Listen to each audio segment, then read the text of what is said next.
So, how's it going, everybody? I hope everyone found object methods to be not too bad.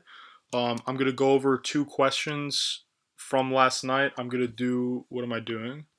I'm gonna do Taco Cat Inc. and I'll do Call Them All. Okay.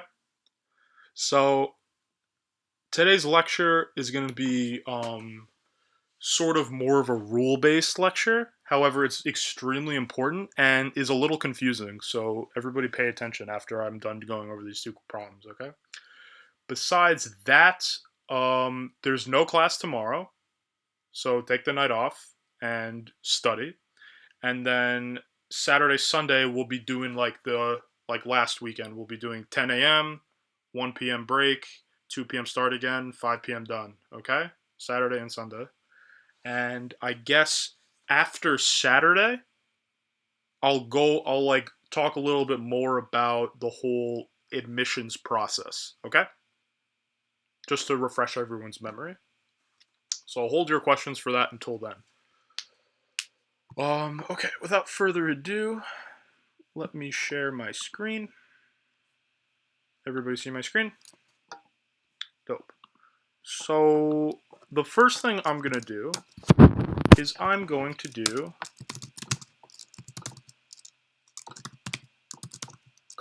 call them all, right?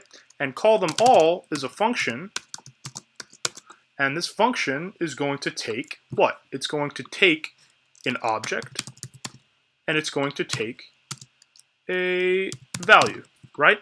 So what do we have to do? This question was a little confusing, like wording wise, I guess. There was a lot of like words to read, but like in the actual question, and I hate that because that always confuses me a little bit. But basically what we want to do is we want to loop through this object. We want to find all of the functions that are values. So all of the methods, right? We want to find those methods, call them, passing this value inside, taking the results and putting them in an array, and returning the array. So obviously, we need a result array, right? Because this is where we're going to be putting all of those things. So right away, I'll do for let key in object, right? So I'm going to loop through this object. So I'll say let current is going to be object at key. This will be the current value, right? So now I have to check something because we don't know what's really in this object, but there is a way to check if something is a function versus anything else, right? So I do if type of current is equal to function, right? If it's equal to function, then I can do result array dot push current invoked with value. So I'm calling current value and I'm pushing that result into result array. I can also do let result equal current invoked with value, and then I just push in result, just to make things a little bit more clear. Okay? Then at the end, I just return result array. Any questions on call them all? Pretty straightforward, right? Not too bad. I guess maybe the wording of the problem was a little strange, but anyways. So now we'll do this taco cat thing, right? So let me copy this entire object into here. So Taco Cat Inc. gives you this crazy looking thing, right? So, but what is it really? It's one object. It's one object, and it has all these key value pairs in it, right? All of their values are objects, right? And the keys represent some kind of maybe food, right? Or category of food, okay? But then there's also this cache down here. So what this is really representing is something like a grocery store, okay? That's what Taco Cat Inc. really is. So what does Taco Cat Inc. want us to do? We need to make methods on this object. So the first one should be current inventory, and it should tell us what our current inventory is worth. So like we need to add up the quantities and multiply them by how much they cost, right? So we have 100 hard trait shells, and they cost $2, so that's worth $200, right? So that's pretty much what we have to do. So let's begin. So Taco Cat Inc. dot current inventory is going to be equal to function using the function keyword. So we can use the this keyword, okay? And this doesn't take in anything because this is just going to basically get some information from this object and return it, okay? So right away we know we need a total, right? So ding ding, you should be thinking let total equals 0 right away. This is something that we can increment so we can see how much money we actually have in our supplies, right? So we can do for let key, or what are these actually? We can name this a little bit better than key, right? Since when we're doing multiple nested objects, right, we want to not name everything key. So we'll do category, right? Let category in this, okay? I could write Taco Cat Inc., but I'll just write this, okay? Just to use this keyword. So the first thing we do is we say, first we do, what are we doing, actually? So we loop through Taco Cat Inc., and this is going to be a category, right? So let's pull out those things. Let items will be this at category, right? So category will be like gourmet seasoning. So this, which is Taco Cat Inc., at category will be this giant object, which is basically an object of items, right? So now that we have this object of items, we could do another for in loop through this, right? So let's item name in items, and then we could say basically total plus equals. So we have items. So let's do like item object is going to be equal to items at item name, right? So this will now be this. So total is going to be plus equal to what? The quantity. So we'll do the item obj dot quantity multiplied by the item obj dot cost, right? Then at the very end, we return total. But hold on a second. Hold on 1 second. This for in loop, every single time, is going to pull out what we're looking for, and then we're going to loop through that thing right away. But we forgot something. Cache. Cache, we can't loop through, because cache's value is a number, okay? How do we solve this? What do we do? It's not too bad. If category triple equals the string cache, because what are all keys in objects? They're strings. So if it equals string cache, we can just continue. That means if we are on the cache, we will hit this line, this will be true, so then we will continue. And what does continue do? It skips the rest of the code inside of the for in loop and then goes to the next iteration. So cache, we won't do this because there's no need. Any questions on current inventory?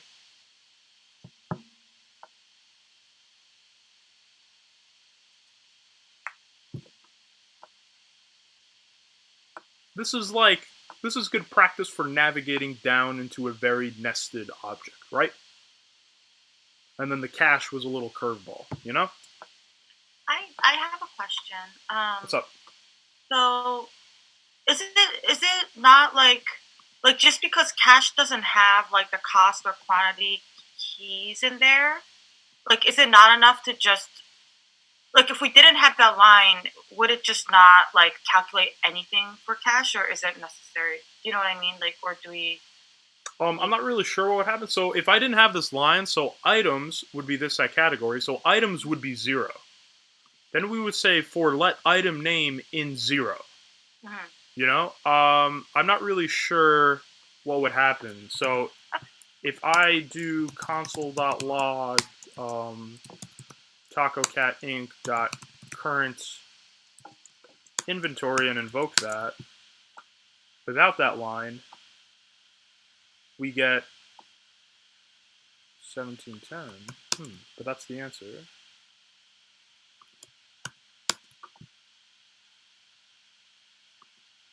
This shouldn't work like that. I'm pretty sure if I put this inside of here, right? If I put it inside of here, and we run it like that,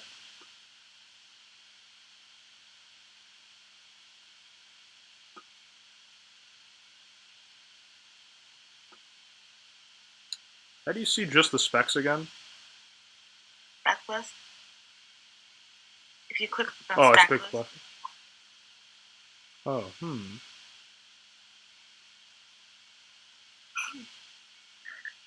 Does not include cat. There's also a second part of this problem, the sale method. Yeah. I'm gonna And then do you that. won't pass because cache will have a value. After you do the second part of this, you're going to add you're going to sell something and it's going to go into cache. And then if you hadn't done this in the beginning, it would not work. Make sense?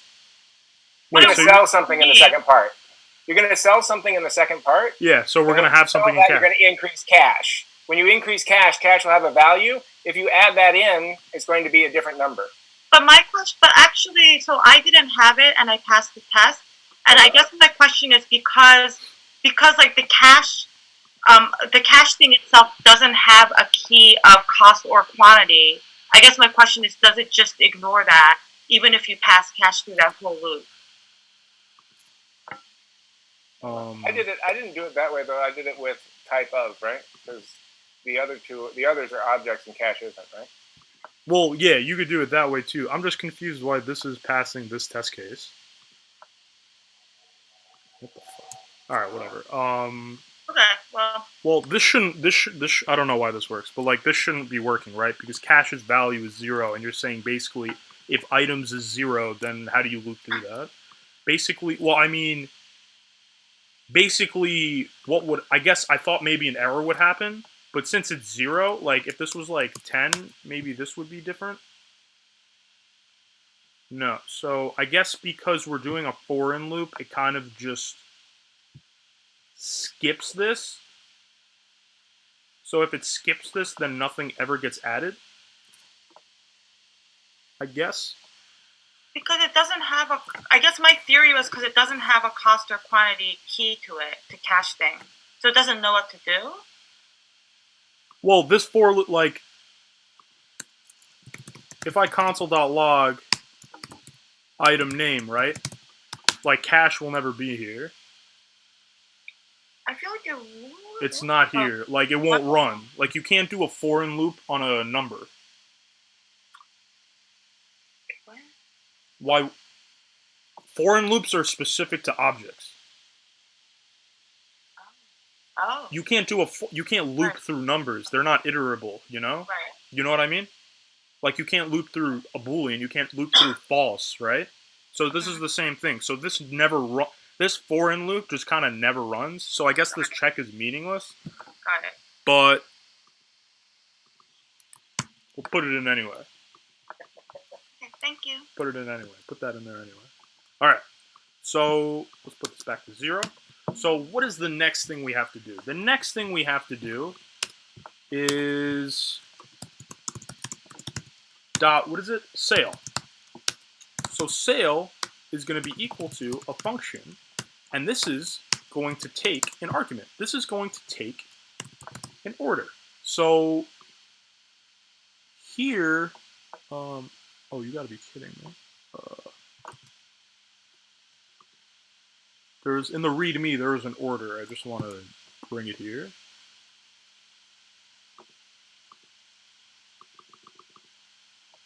My computer gets slow with all this stuff. All this stuff. Okay. So we have this order, right? So basically what we want to do is with this order, we want to basically decrement the quantity and we want to add to our cache. And we also want to return the price of the order, right? So a lot of different things have to happen here. But essentially what we really need to do is we really need to loop through this object again, but now we're looking for specific things. And instead of just like a total, we're going to be looking for a final price, right? But again, we're going to be adding to this. So we can start off this again the same way we did, right? Like let category is going to be equal, let category in order, right? Oh no, so we're not starting off the same way, right? So we have to start by looping through order, okay? Because if we loop through order, gourmet shell, we can just look up gourmet shell, right? We can look up gourmet shell, and then we have hard treat shell, right? So we could look up gourmet shell and then look up hard treat shell, right? And then we'll find the cost and the quantity, right? So we kind of already have in our order, we have the coordinates of all of these things, right? So if we loop through order, we have right away, we have our choice, and it's going to be order at category, right? Order at category will be this, right? That's going to be our choice. So now we can just do final price plus equals what? We'll do this, which is Taco Cat Inc., right? Because this represents Taco Cat Inc. because this method exists in Taco Cat Inc. So we do this at category, and then, which is gourmet shell, and then at choice, right? Because choice would be hard treat shell. So this dot choice dot cost. So we're going to add the cost of that into the final price. Then we do this dot cache will be plus equal to the same thing, right? I did something wrong. Right? So who's lost right now? Anybody?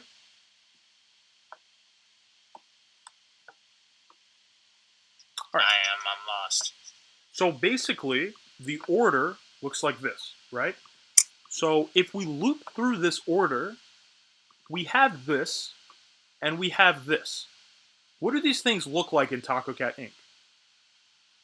They're objects. Right, they're keys inside of the Taco Cat Inc. object, right? So if all we need in this function, what we need is the cost and the quantity, right? We need both of those things. So if I'm giving you this and I'm giving you this, then we have access to the cost and the quantity. So we do this, which is Taco Cat Inc., right? This at category. Category will be gourmet shell because we're looping through this order. So category will be gourmet shell. So we do this at gourmet shell. Now we're at this object, right?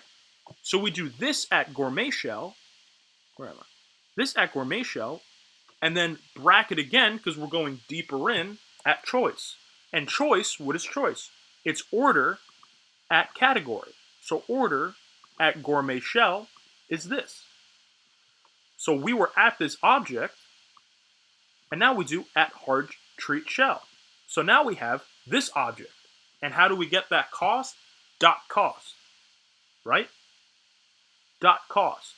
And we add that cost to the final price, and we also add that cost to our own stash, right? And then there's one more thing we have to do. We do this at category, right? This at category at choice decremented by 1 because we just sold that to that person, right? And then at the very end, we return final price. Isn't it quantity? Yep.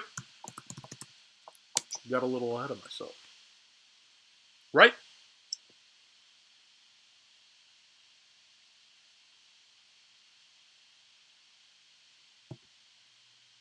Any other questions? It's a little tricky for sure. I mean, like look at this stupid looking object, right? It's annoying. This is annoying.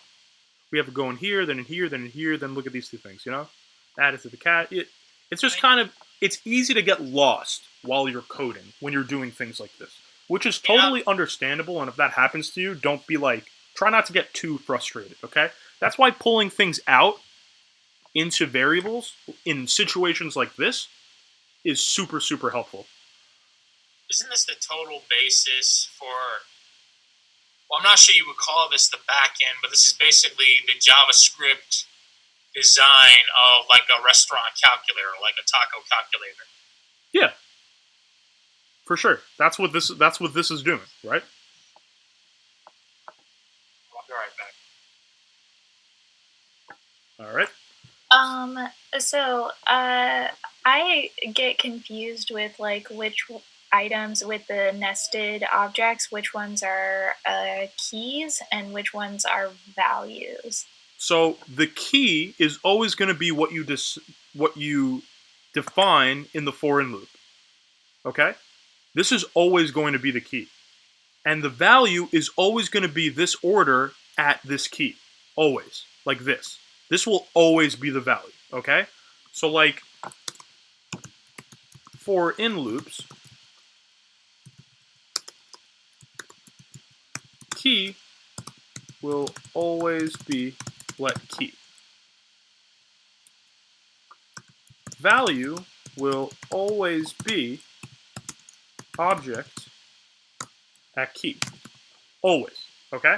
So what I'm doing is I'm taking that value and I'm naming it something else. And I named this key category because that's what it is, right? So I'm just doing a different naming scheme. But as you can see, the pattern let category. Choices order at category. That pattern is always the same.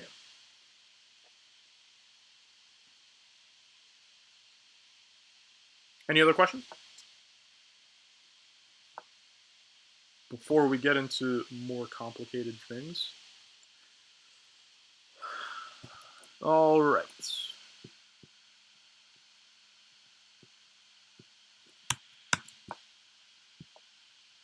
Can I ask one question? Yeah, what's up? When you get the keys for an object and that object has nested objects, you only get the keys for the things that aren't nested, right?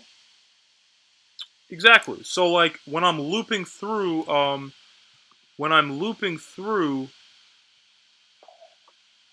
Taco Cat Inc., right? Right. How many key value pairs is in here?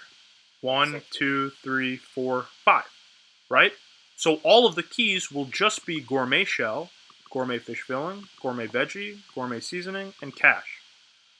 All of the values will be 1 object, 2 object, 3 object, 4 object, number. That's it. To get the keys inside of these objects, we have to loop through those as well, inside. Make sense? Yeah, so those keys don't, but those belong to Taco. I guess I got confused on why that is. What do you mean? Well, if you get all those keys are within that object, right? I mean, because I have to do Taco Cat Inc. Gourmet shells to get the hard treat shell, so it seems like that key is part of that object. Well, this key is part of this object. Okay.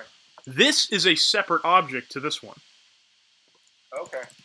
And that's going to kind of like go into like today's topic, okay? Okay. Whenever you make an object and then you make another object inside, also when you make an array and another array inside, right? Okay, that's something. That inner array and that inner object is a different object. It lives somewhere else.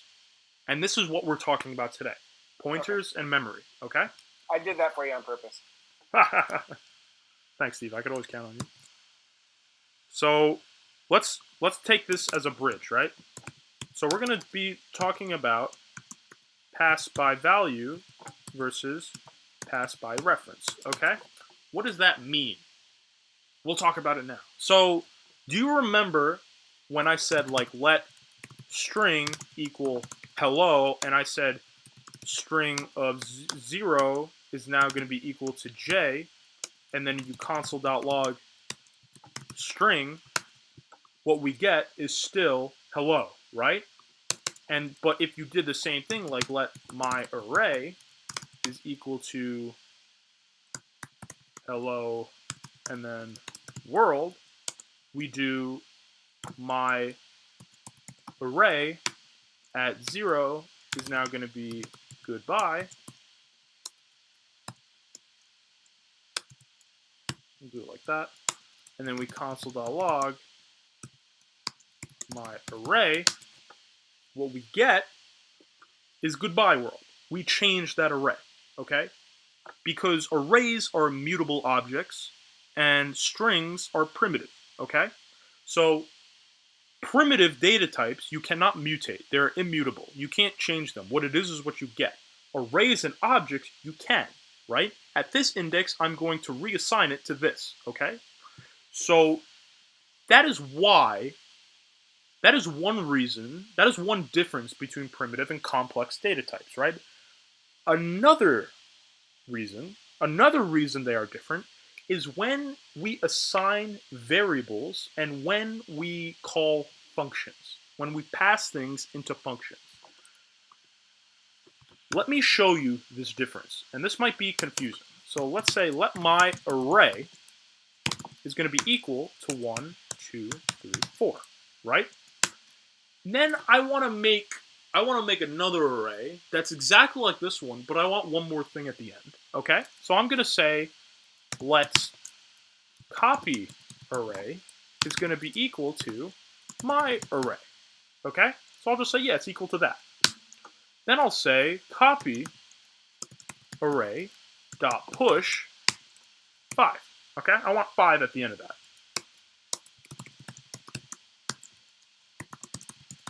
Push is spelled wrong. Thanks.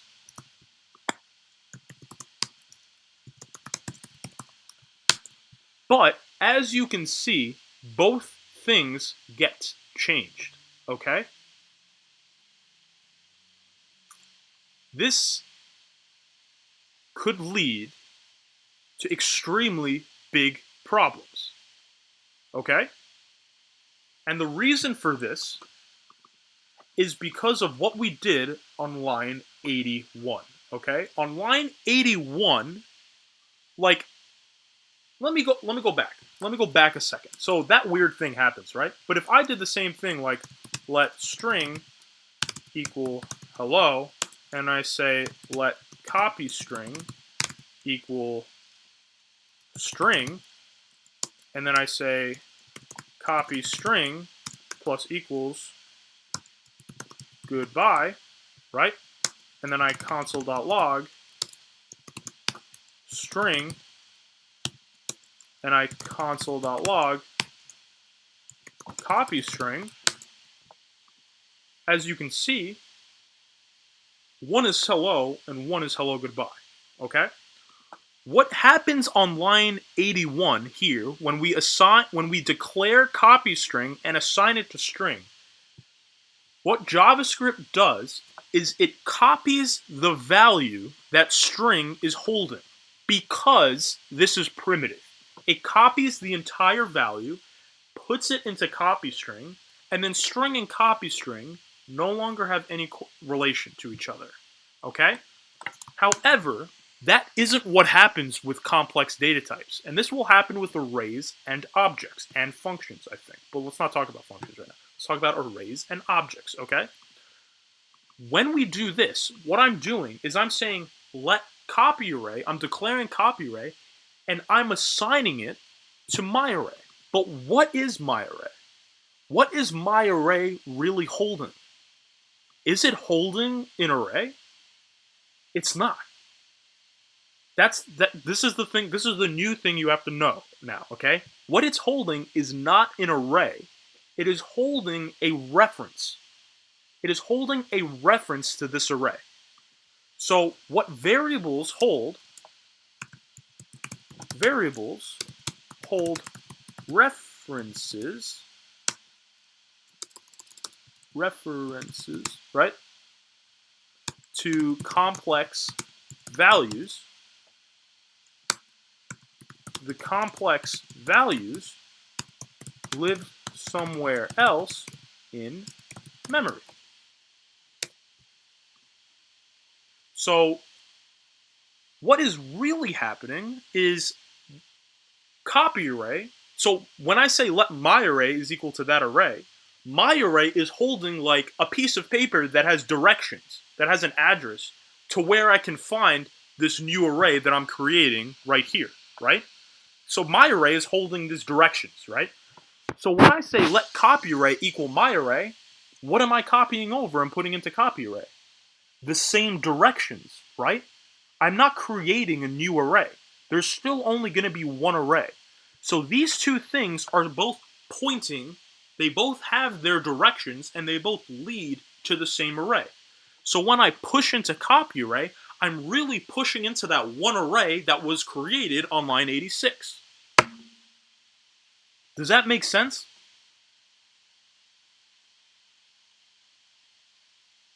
I try to explain that as best as I could. Is that confusing to anybody? Okay. Cool.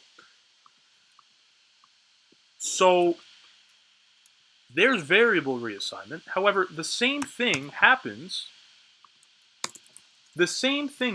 like with functions. So let's say I have let my obj, and it's going to have person, and it'll be Marco, and it'll have animal, be a wolf. We'll have socks. No. Yeah, socks. And it'll be black socks. Okay? So this is just a random object with a bunch of random things in it, right?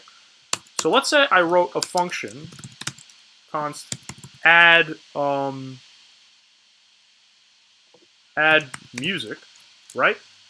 And what this function does is it takes an object and it puts on that object,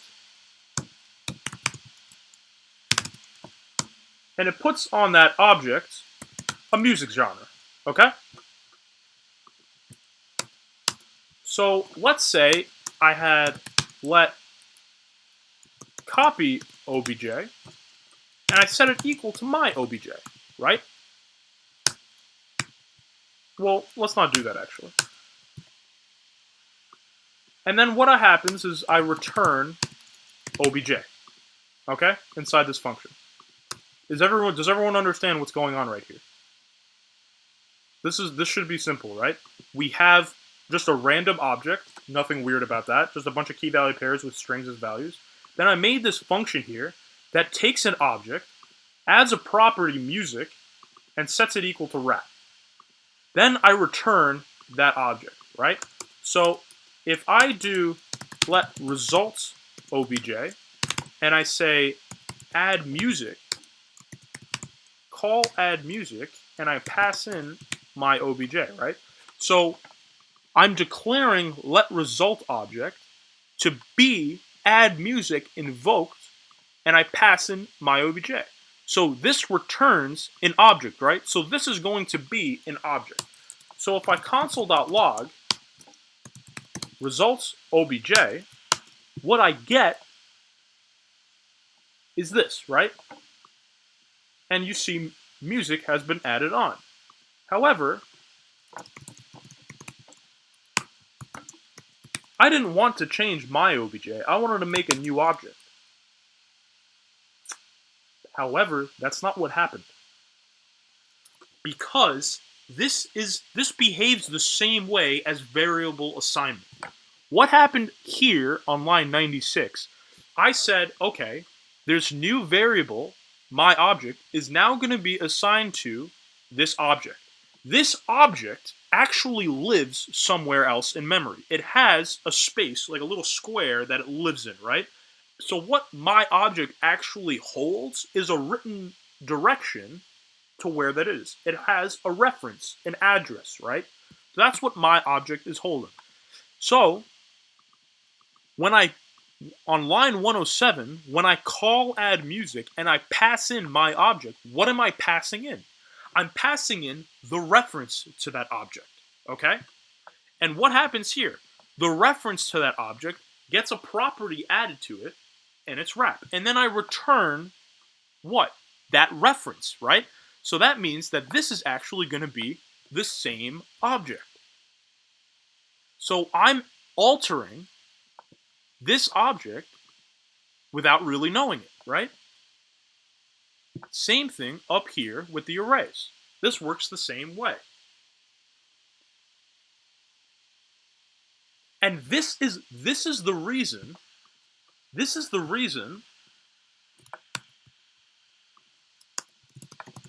why this is false. This is the reason for that, right? Because what are we comparing? What is the triple equals actually compares reference, okay? These are two separate objects that live in different places in memory. They're different entities. They are not the same, right? So obviously, this has to be false. Whereas if we did up here, if we commented this back in,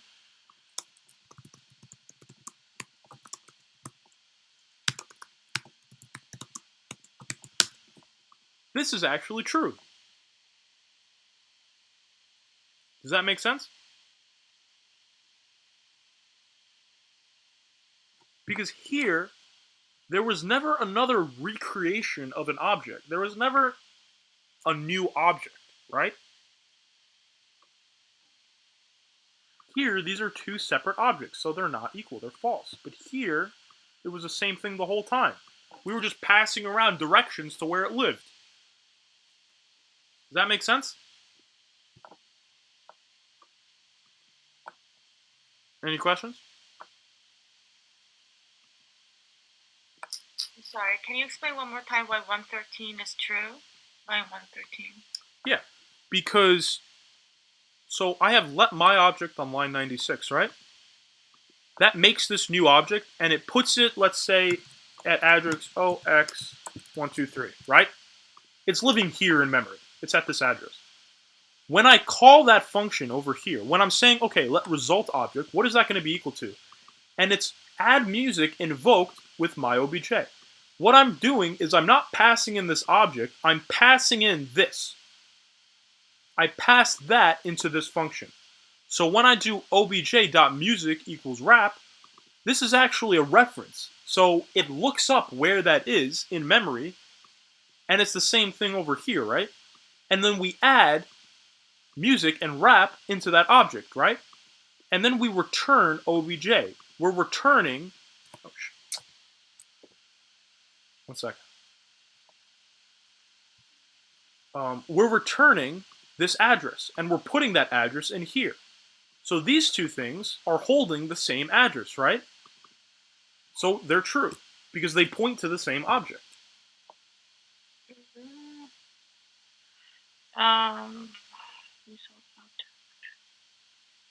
Like, up here,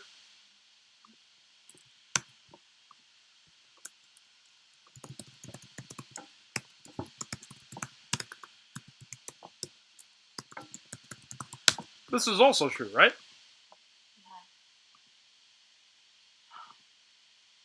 Does this make more sense? I think so. So can you go down more? So it just sounds like in row 108, by running my object through add music and setting that equal to result obj, that is setting those two equal. Add music returns an object, right? Oh, right, yeah. Okay. So add music, when I pass in my object, that obj is my object, right? Yeah. It's the reference to that same object. Right. So when it returns object, that's actually returning my object, because that's what you're passing in. Exactly. And that's why the 108 is essentially saying result object equals my object. Pretty much. Okay. That's, yeah. With this added. Yeah. Yeah. Thank you. 100%. Any other questions?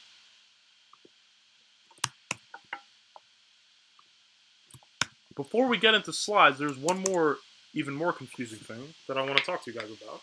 So this is a little bit more confusing, but it's not too bad. So let's say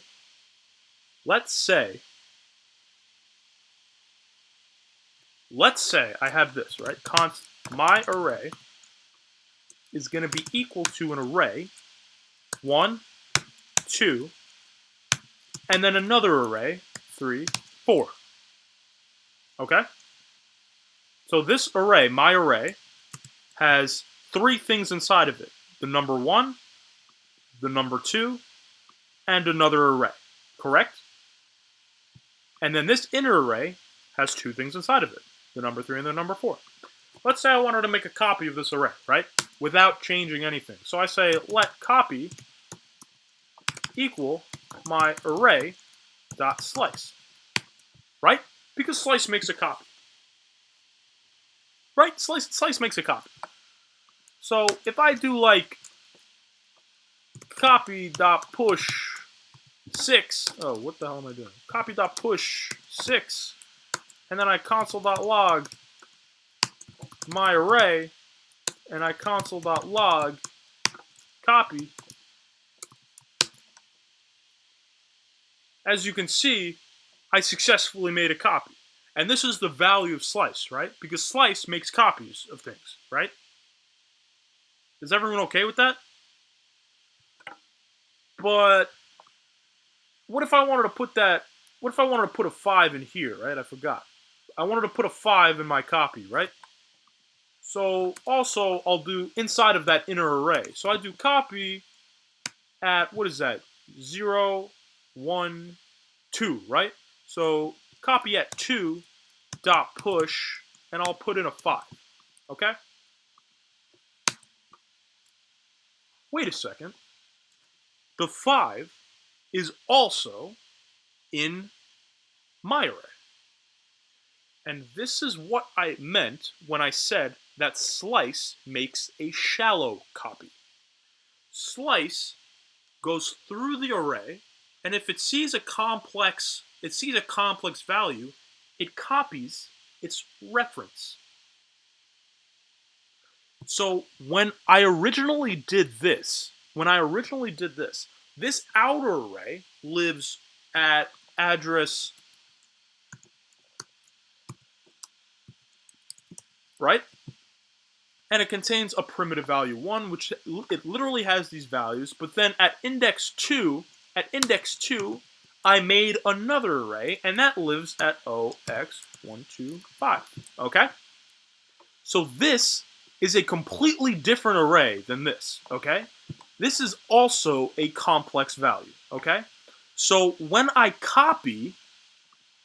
make a copy of this, the thing that gets copied is its reference.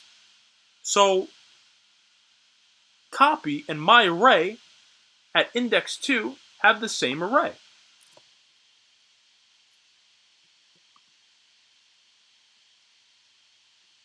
This is a little confusing, but I feel like it makes sense. Any questions?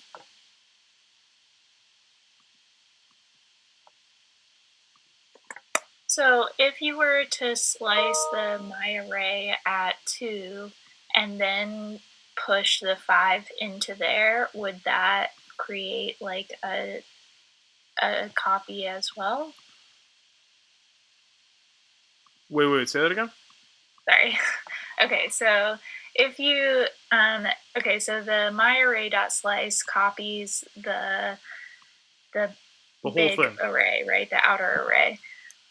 So if you sliced like just the 3, 4 array and then like pushed them together. Yeah, so if I did like 0 to 2, and then I did copy dot push my array at 2 dot slice, like that,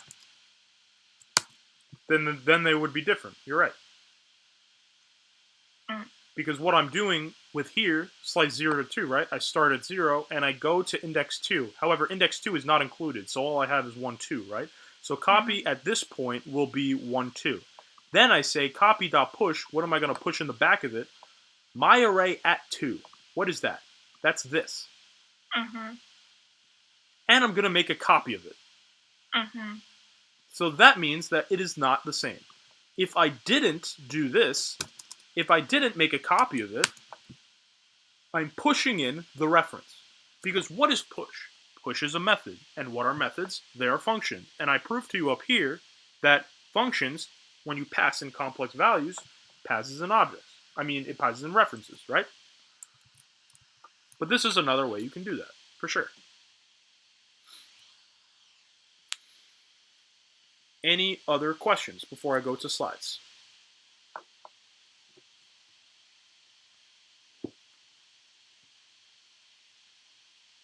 Crazy, right? I feel like this is a little confusing.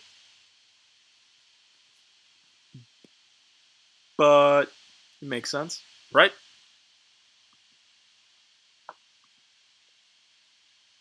All right. Without further ado, we will talk about pointers and memory. So we'll talk about primitive versus complex, variable assignment, passing values into functions, equality operators, and arrays.slice, right?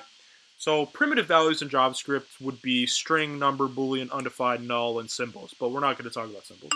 So complex values in JavaScript are objects, including arrays, and functions, right?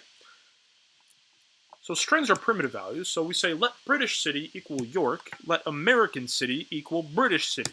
American city equals new plus American city. Console.log British city, console.log American city. As you can see, these are two different things. Right? So arrays are complex, right? So if I say let British city equal York, let American city equal British city, and then I say American city dot unshift new, because what does unshift do? It puts it to the front of the array. And I console.log both things. As you can see, they are both new and then York. Okay? Why do primitive values and complex values behave differently? You'll be able to answer that question at the end of this lesson. So assignment, primitive values, right? So when you assign a primitive value to a variable, the variable stores a copy of that value, okay? Let first equal 20. First stores the value 20. First equals 30. First now stores a new value of 30. Let second equal 30. Second stores its own copy of 30. Second plus plus. Second now stores a new value of 31. So as we can see in this diagram up here, look at the diagram. The diagram shows that the variable first is pointing to this value 20. I think it's easy to think of primitive values as existing in the JavaScript universe already. Right? I'm saying variable, you're going to hold this value 20, and 20 just exists, okay? It's a number, okay? And it just exists. It's available to us, right? And second, is going to point to 30, right? 30 also exists. It's a primitive number, okay?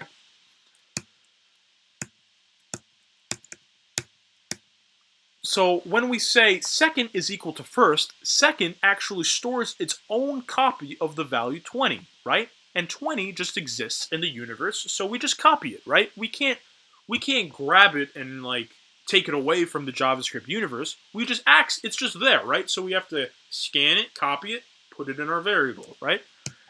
And as you can see, they're both still pointing to that universal value of 20. So complex values, when you assign a complex value to a variable, the variable does not store a copy of the value. Instead, the variable stores a reference in memory. The reference points to the value. So let first equal array 10, 20. So you know how I said how primitive values are like pulling things down from the JavaScript nebula, right? Arrays are something that I, as a human, am making myself, okay? This is something that I'm making and putting it over here, okay? That's like, I think, the main difference. I think that maybe that helps. I don't know. So we say let first equal an array with 10 and 20. First stores a reference to this array 10, 20, right? Because my thing is safe in the box, right? And I'm gonna put this like location of the box to first. First dot push 30. First still stores the same reference, right? So console log first. As you can see, things are a little different now in this diagram up here. We have the variable first, which points to this reference, which points to the value, right? And then it gets updated, right? So we get 10, 20, 30. So when we say let first equal bracket 10, 20, and then we say let second equal bracket 10, 20, second stores a new reference to a new array. I'm making a new array with my own two hands, and I'm putting this new reference into second. Since first and second reference different arrays, pushing a value into second will not affect the array referenced by first, right? So if I push 30 into second, as you can see, first points to 0x001, and second points to 0x002. And they're both pointing to different values. They're different addresses, different values, different references, different values, right? And as you can see, when I push 30 into second on line 7, that is the only thing that gets updated, because first and second aren't related in any way. Is everybody following me? Any questions? Okay.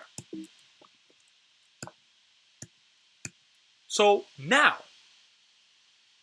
when I say second is equal to first, second now stores a copy of the reference that was originally stored in first, because variables store references of complex values, not the values themselves. So first and second share the same reference to the same array. So when I push 30, right, first has the reference 0x001 inside of it, right, which points to that value. So when I say second is equal to first, that means second is equal to 0x001, right? And that points to that one value. Does this make sense? So then when I push into second, there's only one value, and that's the only value that gets updated. So as you can see, first and second are both updated. Slice creates a new array. So second dot push 30, first and second reference different arrays now, right? So now these are two separate arrays. That's what slice does. It makes a copy of the array, okay? Any questions on this? Any questions so far?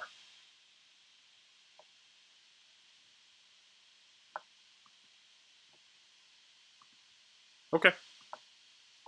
So when we pass primitive values into functions, right? We say let my num equal 20, and we say return num adds 20, and we pass in my num. We pass in 10, num plus equals 20, and we return num. So as you can see, my num and return num are different. My num never changed, but return num had that change, right? This makes sense, right? This is like a simple function. I feel like this is fine, right? Why would this be any different than it is, right? However, when you pass in complex values, things do get weird, right? Push is 20, right? So if I have my array, which is bracket 10, and I have a function that takes an array, pushes in 20, and returns that array, and we say returned array is now going to be equal to pushes 20, and you pass in my array, what we pass in is the reference to that array, right? So we pass in the reference, and what's actually being pushed into is that original my array. So we modified my array without even knowing it, okay? Does this make sense?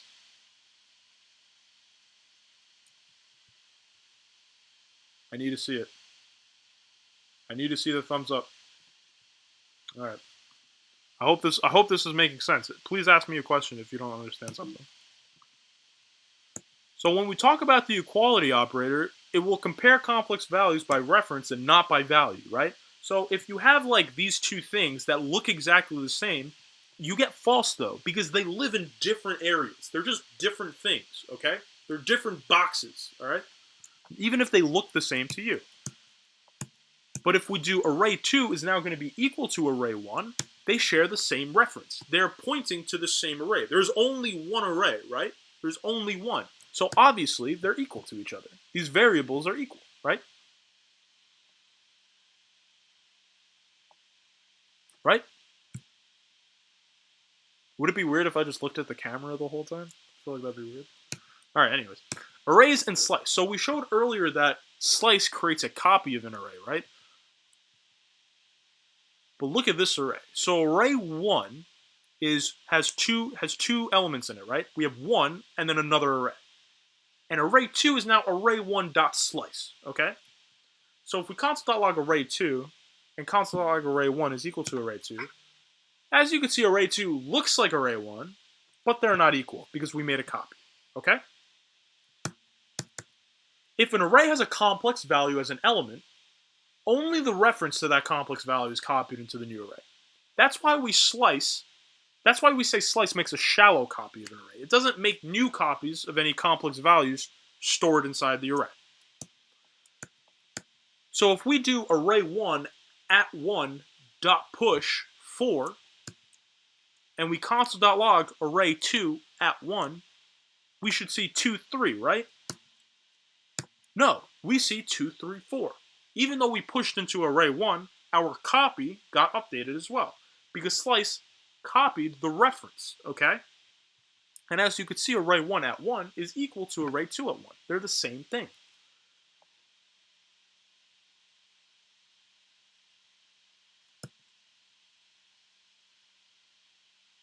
Any questions?